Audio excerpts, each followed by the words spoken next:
आपका स्वागत है द रणबीर शो क्लिप्स में। बस देखते रहो और सीखते रहो। ये एक एक्सरसाइज है ऑडियंस के लिए, पेरेंट्स के लिए, स्टूडेंट्स के लिए। ये मैं इसलिए कर रहा हूँ क्योंकि मेरे करियर के स्टार्ट में मैं एक इंजीनियरिंग की फैक्ट्री में काम करता था और वहाँ मेरे एक रिलेटिव भी काम करते थे, मेरी मासी काम करती थी। उन्होंने मुझे बैठ के ये बताया कि आपके 3 सबसे बेस्ट ट्रेड्स क्या हैं, वो लिखिए। तो मैंने लिखा fitness, communication skills and marketing. मुझे पता है कि ये 3 चीज़ें मैं कर सकता हूँ, इसलिए बियर की शुरुआत हुई। मतलब एक्चुअली वहाँ से हमने एक फिटनेस स्टार्टअप स्टार्ट करने की ट्राई करी, पर that led to bear which again used fitness, communication skills and marketing yourself. बिल्कुल बहुत की एक्सरसाइज। तो ये एक बेस लेवल रिक्वेस्ट है, ये करो। खुद के 3 या 5 बेस्ट चीज़ें लिखो एक पेपर पे, उसे एक साइड पे रख दो। अभी back to the formula, 4 C's। तो हमने कोलैबोरेशन की बात करी कि लोगों को कैसे हैंडल करते हैं, आपके टीममेट्स के साथ काम को आगे कैसे बढ़ाते हैं, कॉन्फ्लिक्ट रेजोल्यूशन, अगर झगड़े हो रहे हैं तो उन झगड़ों को सॉल्व कैसे करते हैं, confrontation. All this is with in collaboration I feel, जो आप स्पोर्ट्स से सीख सकते हो और जो आप कॉलेज कमिटीज से सीख सकते हो। और इन सब से आई ऑल्सो फील कि अगर आप वो फाउंडर्स ऑफिस में काम कर रहे हो और अगर आपके फाउंडर अच्छे लीडर है तो उन्हें सवाल पूछ के आप सीख सकते हो। बिल्कुल कि अब मैं क्या करूँ, मुझे मेंटरिंग दो। मतलब ओल्डर प्रोफेशनल से सीख सकते हो। ठीक है, तो we done with collaboration. You want to add anything? नहीं, आपने बिल्कुल सही कहा है। कम्युनिकेशन स्किल्स बेहतर कैसे हो सकता है? ये काफ़ी प्रैक्टिस है और उसके लिए सबसे इम्पॉर्टेंट है कि आप कंफर्ट जोन से बाहर जाइए। ये जो एक हम सोच लेते हैं ना कि मैं एम्बैरस हो जाऊंगा। देखिए, आज मैं आपके सामने बैठ के बोल पा रही हूँ और अच्छे से बोल पा रही हूँ, मैंने काफ़ी स्टेज पे भी बोला है, बट ऐसा नहीं है कि मुझे बचपन से ये आता है। There was a time in grade 7 कि मुझे एक इंग्लिश में कॉन्वर्सेशन करना भी नहीं आता था, राइट? तो कोई सीख के नहीं आता। बट अगर आप अपने अंदर ये रखो कि it's okay to get embarrassed, मैं एक बार गलत करूँगा, 2 बार गलत करूँगा, उसके बाद धीरे धीरे मैं सीख जाऊँगा, तो वो प्रैक्टिस से ही तो आएगा। So put yourself in the uncomfortable situation and then improve on it. मैं ये भी कहना चाहूँगा कि मैंने कम्युनिकेशन स्किल्स पॉलिश किए यूट्यूब की वजह से। मैंने बहुत सारे कम्युनिकेशन स्किल्स वीडियोस देखे हैं और उन स्किल्स को मैंने अप्लाई करा है कैमरे के सामने। And staying in front of the camera में कम्युनिकेशन स्किल्स पॉलिश होते गए। आपने खुद को फीडबैक दिया कि ये ठीक नहीं लग रहा है, वो ठीक नहीं लग रहा है। खुद की वीडियोस देखता था और जहाँ मेरी खुद की अटेंशन स्लिप हो रही थी, आई रियलाइज कि अच्छा यहाँ गलती हो रही है। यहाँ अगर एक वीडियो को बहुत ज़्यादा व्यूज़ मिले, आई वुड ट्राई एनालाइजिंग कि मैंने क्या किया इसमें कि लोगों ने देखा है ऐसे। एक तो वो, दूसरा करियर के स्टार्ट में मैं रोड पे जाता था लोगों को सब्सक्राइब करने के लिए, एज इन करियर के स्टार्ट। बिल्कुल। एंड देखिए, वो आपने अपनी ईगो साइड पे रखी। हाँ, अनकंफर्टेबल सिचुएशंस में डाला। वही correct. These are the 2 big communication skills boost. वहाँ कॉन्फिडेंस मिल गया कि अच्छा लोग सब्सक्राइब कर लेते हैं। हाँ। मेरी बातें सुनकर, मतलब there must be something in this. ये सेल्स स्किल्स भी होती है, बेसिकली आप लोगों को कन्विंस कर रहे हो। ओके, सेकंड सी डन, कम्युनिकेशन स्किल्स और कोलैबोरेशन। कम्युनिकेशन स्किल्स के लिए मैं एक और टिप देना चाहूँगा। जो आपने इंग्लिश के बारे में कहा, बहुत बड़ा एडवांटेज होता है। लाइक हिंदी हमारी मातृभाषा है, मुझे बहुत प्यार है हिंदी से, पर एक ईगो बनाकर नहीं रखना चाहिए कि नहीं इंग्लिश सीखनी ही नहीं। इंग्लिश भारत में एक स्किल है, उसे स्किल की तरह ट्रीट करना चाहिए। अभी इंग्लिश को इम्प्रूव कैसे करते हैं? मूवीज़ देखो, किताबें पढ़ो। आई ऑल्सो फील कि एक under rated aspect in English speaking is diction. किस तरीके से आप बोलते हैं, एक्सेंट आपका, accent, completing words, vocal grammar, ये प्रॉब्लम्स होते हैं भारत में। और एटलीस्ट मैंने ये सॉल्व किया है अमेरिकन और ब्रिटिश कंटेंट देखकर और ऑब्जर्व करके। वैसे आपकी इंग्लिश इंप्रूव होती।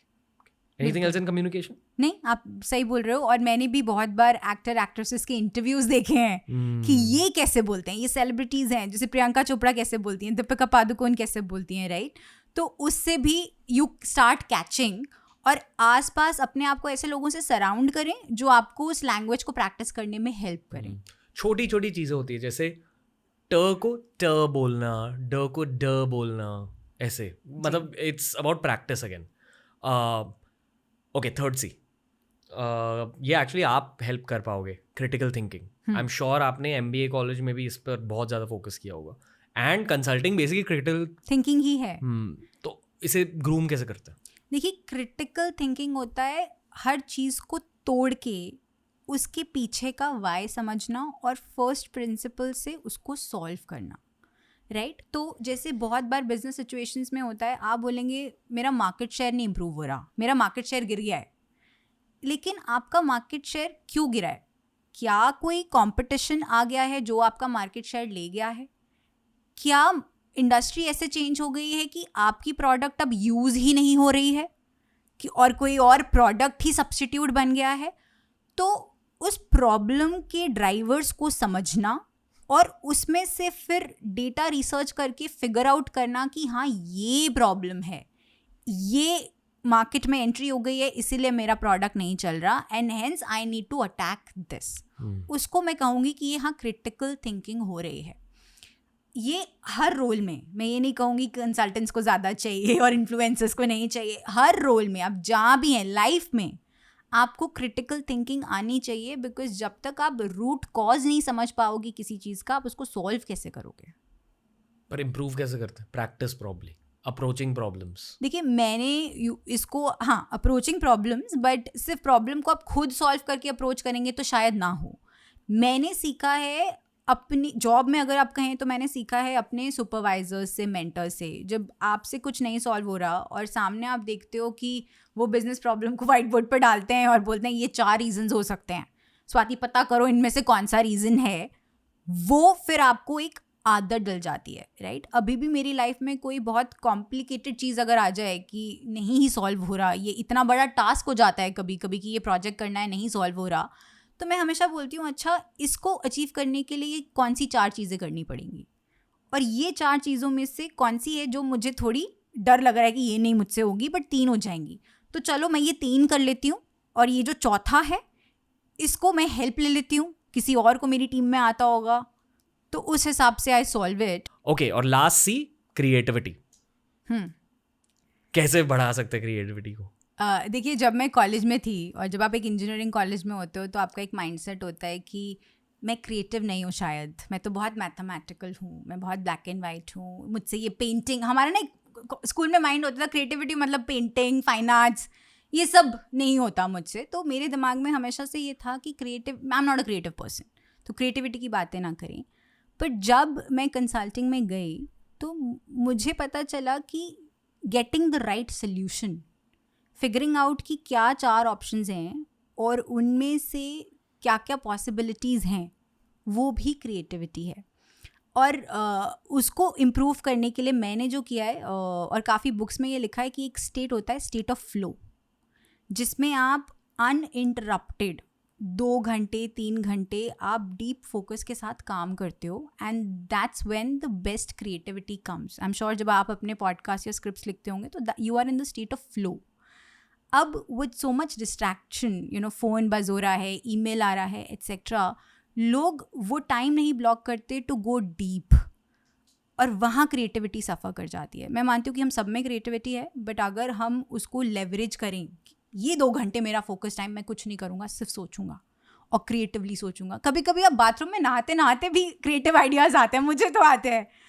तो that's how you polish it. You give yourself that time and your brain to go into that zone and say, this is that idea. I think 4 C's की बात हो गई. The only thing I will add to creativity is खुद के creative inspirations थोड़े से ढूंढो. जैसे मैं फिल्म्स आजकल नहीं देखता, पर क्लासिक फिल्म्स देखता हूँ जो मैंने बचपन में देखे हुए हैं, टॉप गन, गॉडफादर, और वहाँ से मुझे वीडियो इंस्पिरेशन मिल जाती है कंटेंट क्रिएशन के लिए, या एक्चुअली मुझे आजकल रील से क्रिएटिव इंस्पिरेशन मिल जाती है। बिल्कुल, मैं कॉपी नहीं करता, बट यू गेट इंस्पायर्ड कि हाँ अभी मैं खुद का कुछ क्रिएट करूँगा। और अगर क्रिएटिविटी रन आउट हो गई तो मैं ट्रैवल करने जाता हूँ, आई सीक आउट एक्सपीरियंसेस, वहाँ से क्रिएटिविटी रीफिल हो जाती है। अभी पी और डी की बात करनी है। P passion, D discipline. Passion की बात वैसे हो चुकी है अब काफ़ी। आई फील कि अलग अलग चीज़ें करनी चाहिए, और जहाँ आपका दिल खुश है that could be a possible passion. बहुत लोग आपसे पूछेंगे और मुझसे भी पूछते हैं कि पैशन फाइंड आउट कैसे करें, हमें तो पैशन मिला नहीं है आज तक। तो वहाँ again I want to reiterate कि एलिमिनेशन करते जाइए. और बहुत लोग ना एक डेडलाइन लेके बैठ जाते हैं कि 25 साल की उम्र तक पैशन फिगर आउट करना है. वो नहीं करना है. और आप ट्राई करते रहिए और कमिट करके थोड़ा डिटेल में जाइए. तो मुझे कभी नहीं पता था कि team work will be a passion, because school में तो कभी किया ही नहीं है. हमेशा अल्फा फर्स्ट आना है, क्लास में फ्रंट बेंच पे बैठना है. बट धीरे धीरे समझ आया कि यार लोगों के साथ काम करने में ही मज़ा आता है. और फिर समझ आया कि उस काम को करने में ज़्यादा मज़ा आता है जहाँ किसी लाइफ में कोई इम्पैक्ट हो रहा हो. तो मैंने हेल्थ केयर किया तो मज़ा आया, एजुकेशन किया तो मज़ा आया. तो मैंने कहा नहीं, एजुकेशन या हेल्थ केयर ही करना है लाइफ में. और क्योंकि हेल्थ थोड़ा कॉम्प्लिकेटेड हो जाता है विद बायो जार्गन्स एक्सेट्रा, मुझे लगा कि एजुकेशन में मैं ज़्यादा कंट्रीब्यूट कर पाऊँगी. और अब हर रोज़ मज़ा आता है क्योंकि आप अपने सामने देख रहे हो उन स्टूडेंट्स को ग्रूम होते.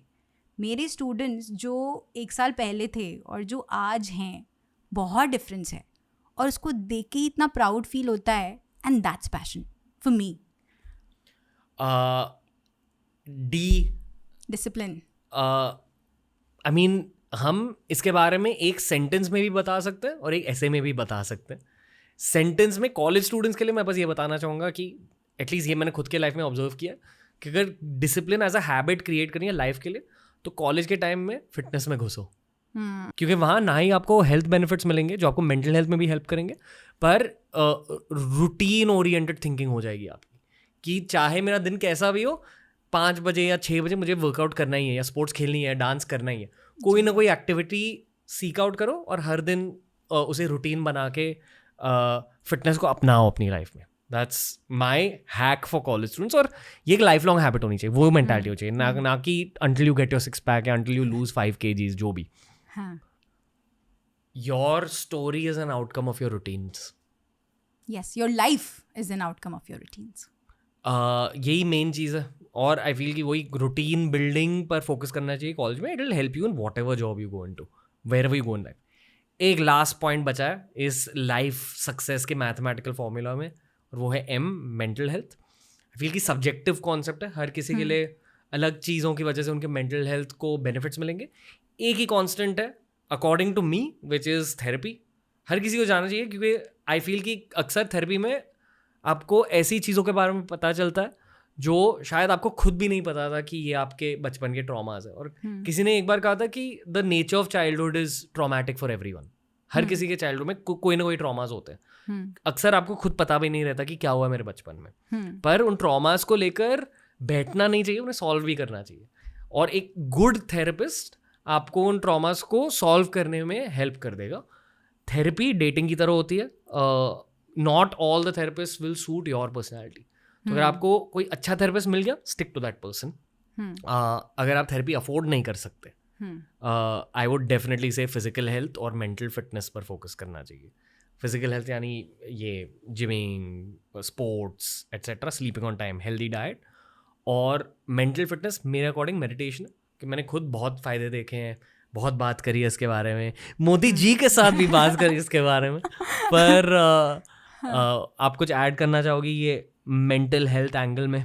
हाँ बिल्कुल. एंड मुझे इसमें लगता है कि हर इंसान बहुत अलग है. तो जैसे आपने बोला कि थेरेपिस्ट की हेल्प लेनी चाहिए, मेरे लिए मेरी मेंटल हेल्थ हमेशा फैमिली से आती थी. जब भी मैं अपनी फैमिली के आसपास हूँ और जब भी मुझे अपनी लाइफ में उनके साथ टाइम मिलता है तो मेरी मेंटल हेल्थ सही रहती है. चाहे कितना भी स्ट्रेस हो, कुछ भी हो, बट वो मेरी प्रायोरिटी है.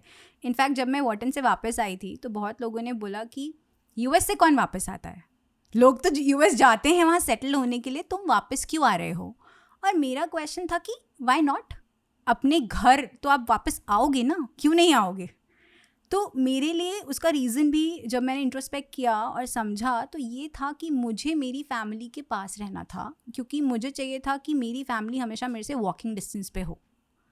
अब वो क्यों है, हो सकता है अपब्रिंगिंग है, चाइल्डहुड है, मैं हमेशा से ही अपने पेरेंट्स के बहुत क्लोज रही हूँ, बट मेरे लिए वही खुशी है. तो मैंने अपनी लाइफ वैसे डिज़ाइन की. तो आपको फिगर आउट करना पड़ेगा कि आपकी मेंटल हेल्थ किस या आपकी हैप्पीनेस किस चीज़ से आती है और फिर उस पर कॉम्प्रोमाइज़ ना करें. तो मुझे पता था कि इनफैक्ट मेरी शादी के बाद भी मैंने अपने हस्बैंड के साथ ही कंडीशन रखी थी कि हमारा घर मेरे मम्मी पापा के घर से 5 मिनट की दूरी पे होगा तो ही शादी होगी. अब आप उसे अकड़ कह लीजिए, कुछ भी कर लीजिए, बट मुझे पता था कि मैं खुश नहीं रह पाऊंगी अगर मैं हर सैटरडे संडे घर नहीं जा सकती. तो फिगर आउट करना कि आप किससे खुश हैं और अपनी लाइफ वैसे डिज़ाइन करना, आई थिंक वो इम्पॉर्टेंट है. एक्चुअली कोर थॉट है सेल्फ अवेयरनेस. हाँ, दोस्तों ऐसे ही बहुत सारे क्लिप्स अपलोड किए हैं इस चैनल पर. चैनल को एक्सप्लोर करो, देखते जाओ और सीखते जाओ.